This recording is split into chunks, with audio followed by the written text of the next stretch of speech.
Student, मैं निर्मला साहू आप लोग के इलेक्टिव कोर्स पढ़ा रही हूँ। और आप लोगों को पिछले क्लास में मैंने कबीर दास की कविता अरे इन दोहुन राह न पाई ये मैंने पढ़ाई थी। तो आप सभी लोग अपनी अपनी किताबें खोलिए और देखिए। इस कविता में कबीर दास जी हिंदू और मुस्लिम दोनों के ऊपर कटाक्ष करते हैं, कड़ा प्रहार करते हैं और कहते हैं कि दोनों जो अपने आप को ब्राह्मण, पंडित या अधिक जानने वाले या दूसरे के दुख हरने वाले जो बताते हैं, उन लोगों को बताया गया है कि वो कितना अपने आप को खुद को जानते हैं। ये कबीर दास जी दोनों संप्रदाय के लोगों को बता रहे हैं, क्योंकि उन्हें अपनी खुद की जानकारी नहीं है और वो खुद दूसरे के दुख दर्द को हरने वाले बताते हैं। और इसी में कबीर दास की एक और कविता है, उसमें बालम आओ हमारे गेहरे। इसमें कबीर दास जी अपने आप को जो परमात्मा है, परमात्मा और आत्मा का मिलन के विषय में बता रहे हैं, क्योंकि हम सभी जो है वो परमात्मा के अंश हैं, आत्मा। और वो आत्मा जो है वो हमारे गेहरे, ये पंक्ति कविता का हेडलाइन है। और इसमें कबीर दास जी अपने आप को आत्मा और परमात्मा का मिलन के विषय में बता रहे हैं और अपने आप को वो उनकी परमात्मा की पत्नी के रूप में बताते हैं कि हम पत्नी है और हमारे पति जो है वो पति परमात्मा है। तो वो अपने परमात्मा, कोई भी पत्नी है सो अपने परमात्मा, अपने पति का हमेशा सानिध्य चाहती है।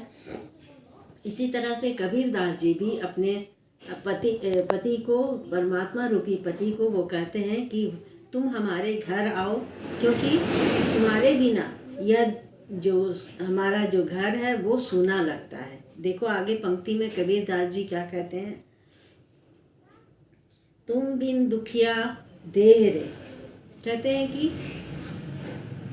हर किसी को, जो कोई एक स्त्री होती है उसे अपना पति अपने प्राणों से भी ज़्यादा प्यारा होता है। तो कबीर दास जी अपने आप को एक विरहनी नायिका के रूप में प्रस्तुत कर रहे हैं यहाँ पर, और वो परमात्मा को अपना पति मानते हैं और कहते हैं कि परमात्मा यदि हमारे जीवन में नहीं है तो हमारा जीवन अधूरा है और हमारे जीवन में हर जगह निराशा ही निराशा है, क्योंकि परमात्मा के बिना कुछ भी संभव नहीं है इस दुनिया में। इसीलिए वो कहते हैं कि तुम बिन दुखिया दे रे, क्योंकि ये शरीर जो है वो प्यासी की प्यासी रह जाएगी परमात्मा के बिना। इसीलिए वो कहते हैं कि हे प्रिय, अपने परमात्मा रूपी पति को कहते हैं कि हे प्रिय, हे मेरे बालम, तुम मेरे घर आओ। सब कोई कहे तुम्हारी नारी, मोको लगत लाज रे। वो परमात्मा की भक्ति में इतने लीन रहते हैं कि उनको सब कोई उनकी पत्नी मानता है, और जब उनको वो पत्नी का संज्ञा देते हैं पूरा समाज, पूरे लोग, तो उनको वो कहते हैं कि मुझे तुम्हारी पत्नी कहती है, इसलिए मुझे लाज लगती है। इन शब्दों को सुन करके, संसार के द्वारा, समाज के द्वारा सुनने के बाद मुझे लाज आती है। दिल से नहीं लगाया तब लग कैसा स्नेह रे। अब कहते हैं कि जैसे पति और पत्नी का जब मिलन होता है तो एक अजीब सा एक ये रहता, प्रेम का व्यवहार होता, प्रेम व्यवहार होता है, क्योंकि दोनों एक दूसरे के बिना अधूरे होते हैं और एक दूसरे के पूरक भी होते हैं। तो इसी तरह से पति, आत्मा और परमात्मा जो है वो हमारा जो शरीर है उसमें परमात्मा का अंश है, और वो परमात्मा से बिछड़ी हुई है, कई जन्मों से, कई जन्मों से बिछड़ी हुई है। जब वो परमात्मा के सानिध्य में आती है, जैसे जब हम पूर्ण रूप से इस संसार के मोह माया को त्याग करके जब हम परमात्मा की भक्ति में लगते हैं, तभी हमें परमात्मा प्राप्त होते हैं। और वो परमात्मा निस्वार्थ भाव से, भक्ति जो होती है वो निस्वार्थ भाव से, कोई उसमें स्वार्थ नहीं होता। तो वही कहते हैं कि दिल से नहीं लगाया तब लग कैसा स्नेह रे। तो वो ईश्वर को कहते हैं कि हे प्रिय, तुम मेरे घर आ जाओ और मेरे साथ रहो, नहीं तो जब तक हम तुम्हें देखेंगे नहीं या तुम्हारे सानिध्य नहीं मुझे मिलेगा, तब ये कैसा मेरे से प्रेम है। मैं तो अकेले किसी से, कोई भी व्यक्ति कोई अकेला रहता है वो कैसे किसी से प्रेम कर सकता है। जब तक उसके सामने कोई होता है तभी वो उससे प्रेम करता है। अन्न न भावे नींद न आवे, गृह बन धरे न धीर रे। कहते हैं कि कबीरदास जी कहते हैं जैसे एक पत्नी का पति काफ़ी दिनों से अगर बाहर रहता है तो वो उसके वियोग में उसे ना खाना सुहाता है, ना नींद आती है, और ये जितना घर के साजो सामान भी रहते हैं वो सब भी उन्हें काट खाने को दौड़ता है, वो सब भी उन्हें अच्छा नहीं लगता पति के बिना। उसी तरह से कबीरदास जी कहते हैं कि हे पति, हे परमात्मा, हे ईश्वर, हे निराकार ब्रह्म, अगर तुम नहीं हो मेरे पास तो मुझे ये खाना, ये भोजन जो है वो भी रुचिकर नहीं लगता, अच्छा नहीं लगता। कोई भी कितना भी स्वादिष्ट व्यंजन क्यों ना हो वो उनसे खाया नहीं जाता। वो उसी तरह से कहते हैं कि ये जो बिस्तर है लेकिन मुझे नींद नहीं आती, मैं सो नहीं पाता क्योंकि मेरे साथ तुम नहीं हो। इसी तरह से कहते हैं गृह बन धरे न धीर रे। और जो ये घर है जहाँ हम रह रहे हैं वो क्या है, वो जंगल की तरह, वन की तरह लगता है। उसमें लगता है कि ये कोई घर नहीं है, क्योंकि वन में जैसे एक मृग होता है, हरिण होता है, जिसकी नाभि में कुंडल रहता है और वो सुगंधित होता है, तो वो उसकी सुगंध को जानता है, लेकिन उसको नाभि ये नहीं समझता कि मेरे नाभि के अंदर वो कुंडल बसा हुआ है। तो वो उसकी खोज में इधर उधर दौड़ा दौड़ा फिरता है कि वो कहाँ से वो सुगंध आ रही है, और उसे पता नहीं है कि मेरी ही नाभि में है, लेकिन वो उसको खोजने के लिए वन में इधर उधर फिरता है। उसी तरह से कबीरदास जी कहते हैं कि मैं भी परमात्मा के बिना अधूरा हूँ, और ये जो घर है मेरा वो भी मुझे जंगलों की भांति लगता है, वन की भांति लगता है। कोई भी चीज़, ये घर का कोई भी चीज़ अच्छा नहीं लगता, सुहाता नहीं है।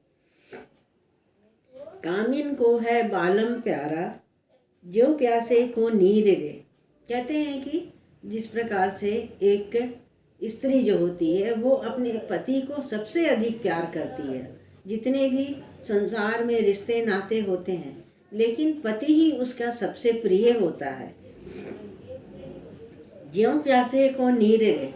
जिस प्रकार से एक प्यासा व्यक्ति होता है, उसे पानी बहुत जोर से प्यास लगी हो तो उसे कुछ भी अच्छा नहीं लगता, और दूसरी कितनी भी चीज़ें उसे दे दी जाएं वो उसे नहीं सुहाती। लेकिन उसे पानी का एक घूंट मिल जाता है, एक बूंद भी मिल जाता है, तो उसे उसके जीव को, उसकी जो त्रास है वो मिटाती है।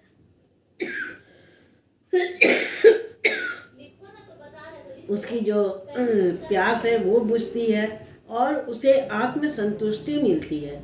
उसी तरह से जिस प्रकार से एक प्यासे को पानी का एक घूंट भी मिल जाता है तो वो संतुष्ट हो जाता है, उसकी जो त्रास है वो शांत हो जाती है।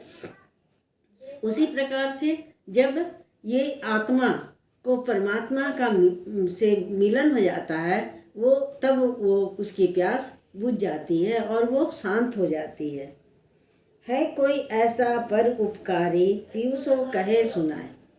कबीरदास जी कहते हैं कि हे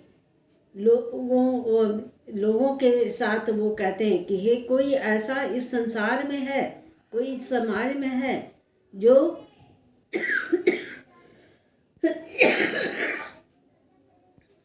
कोई उपकार करने वाला है, जो कि कोई मेरा ये जो संदेश है वो मेरे परमात्मा तक, मेरे प्रिय तक पहुंचा दे कि मेरा यह जो तन है, मेरा यह जो शरीर है वो अपने परमात्मा के बिना, अपने प्रिय के बिना प्यासा है और अधूरा है और तड़प रहा है। ये प्यास, जिस प्रकार एक प्यासा व्यक्ति पानी के बगैर तड़पता रहता है, उसी प्रकार से ये मेरी आत्मा जो है वो परमात्मा के बगैर तड़प रही है। तो मेरे प्रिय से जा कर के कोई मेरा यह संदेश सुना दे, उसे सुना दे। अब तो बेहाल कबीर भयो है, बिन देख जीव जाए रे। कहते हैं कि कबीरदास जी कहते हैं कि अब यह शरीर जो है वो बेहाल हुआ जा रहा है, बेसुध हुआ जा रहा है। कहते हैं कि अब इसमें जो प्राण बचे हैं, थोड़ी सी भी प्राण बची हुई है, वो भी अब निकलने वाली है। कहते हैं बिन देखे जीव जाए रे। ये जो जीवात्मा है वो ऐसा महसूस होता है कि परमात्मा के मिलन के बिना ही, अपने प्रिय के मिलन के बिना ही ये निकल जाएगी। ये जो शरीर से जो आत्मा रूपी जीव है, जीव रूपी जो आत्मा है, वो इस कविता में कबीरदास जी यही बताने का प्रयास कर रहे हैं कि ये जो मनुष्य योनि मिला है, मनुष्य योनि बहुत ही कीमती है। और मनुष्य योनि जो है वो हमारा बहुत ही 84 लाख योनियों के बाद ये जीव जो है, एक आत्मा जो है वो एक दूसरे में परिवर्तित होते होते जन्म मरण होते होते मानव योनि पाती है। और मानव योनि जो है वो सबसे उत्तम योनि कही जाती है। इसी से परमात्मा का मिलन होता है और मुक्ति भी प्राप्त होती है।